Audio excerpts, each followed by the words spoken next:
Welcome to Chapter 8 of Tapovanam.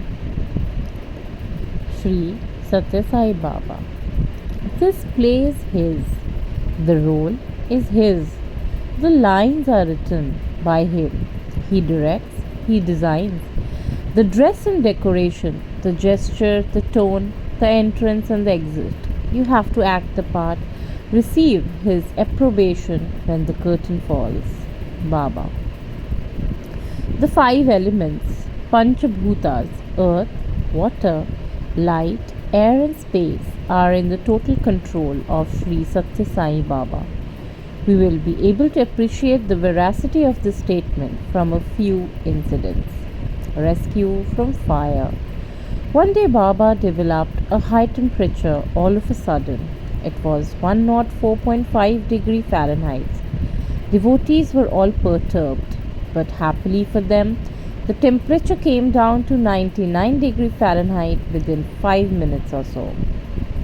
None of those around him could understand why the temperature rose and also came down equally quickly. About 9:30 am, an open-air dinner was arranged at the roof of Swami's residence. The night was cool and pleasant, and there was a beautiful moonbeam. As everyone was enjoying the meal in the fine atmosphere and the prevailing merriment, Baba turned to a devotee and said, "When you return home tomorrow, caution your mother to be very careful with fire. At the same time, assure her that I will always be there with her and protect her from every hazard." Everyone was somewhat taken aback by Baba's word. What made him talk of fire and future hazards? They pressed Baba to let them know what the matter was. Swami explained. His mother was praying in her puja room. A number of oil lamps were around her. As she was offering prayers, her sari caught fire without her noticing it. I had to go to her help and put out the flames. Some devotees obtained Swami's permission to take a trunk call to the lady to find out what and how she was doing. The lady herself answered their call and confirmed the incidents. Swami too spoke to her and consoled her, mentioning that it was he who had doused the flames out of compassion for her. But the lady, devout as she was, anxiously inquired, "Swami, have you burnt your own hands while trying to save me?" He assured her, "No, not at all. The flame caused me no harm. Only my temperature went up a little but soon subsided. Don't worry." Rescue from flood. During the days when Baba stayed in the old mandir, there were floods in the Chitravati. The level of the flood waters rose steadily, and soon it reached the temple surrounding it.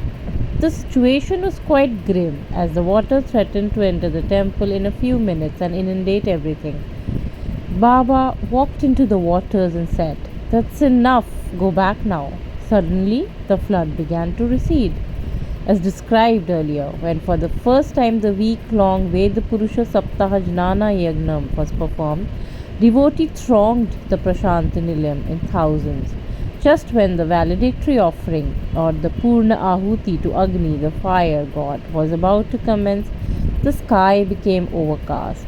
Massive dark clouds coupled with thunder and lightning threatened to bring about a heavy downpour. The present-day auditorium had not been built then, and the vast gathering assembled under the open sky had no shelter whatsoever. If it rained, the whole program would come to a standstill. Noticing their anxiety, Baba assured them, "Don't worry, there will be no rain." In a little while, the dark clouds cleared, the Purnahuti went on as scheduled and was duly completed without any hassle. Water turns into petrol. Once when Baba was going to Bangalore by car, a little ahead of the town Chikkalballapur, the vehicle stalled and the petrol ran out. There were no filling station anywhere. Baba asked for water to be brought from the nearby pond. When it was brought in a container, he dipped his hand into the water and stirred it a little. He then asked the driver to fill the petrol pump with the water so treated. The engine sparkled to life and the journey was completed without any problem.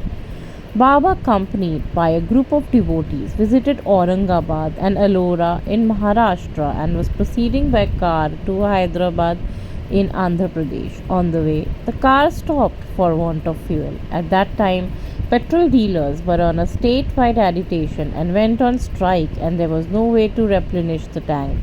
Bhagwan just ordered the car, run, and it started to run. After reaching Hyderabad, Baba told Shri Kasturi, without a single drop of fuel, we had to cover 150 miles. What to talk of petrol? Not even water was available on the way to fill the fuel tank. We saw no stream nor pond on the route we travelled by. Sunshine in the Himalaya. Already read earlier in June 1961, Bhagwan took his parents and devotees on pilgrimage to the holy shrine of Badrinath. Sri Burgula Ramakrishna Rao, the then governor of Uttar Pradesh, also joined the entourage and saw it that every facility was provided to the pilgrims. The trip from Rishikesh to Badrinath, situated in the higher reaches of the Himalaya where snowfalls are common, and back to Rishikesh were completed in just 7 days. All through that period, the travellers encountered not a single snowfall. On the other hand, there was a welcome sunshine. The hospitable sun made the weather comfortable and enjoyable. Local inhabitants noticed this unusual weather and felt happy. The phenomenon was also observed by a number of holy persons engaged in spiritual pursuits at those lonely and inhospitable heights. They guessed that a highly distinguished spiritual person must be visiting the region and causing by his presence such agreeable though unseasonal weather. A devotee questioned Bhagwan, Swami, you eat very little. Your body comprises the 5 elements. Then from where does it derive its potency? Baba gave a very pithy reply. The 5 elements give me no potency. It is I who give them their potency. Om Shri Sathya Sai Parabrahme Namaha. Shanti, Shanti, Shanti. Shri Sathya Sai Satcharitra by Sant Shri Janadhya Venkateshwara Shastri. Complete.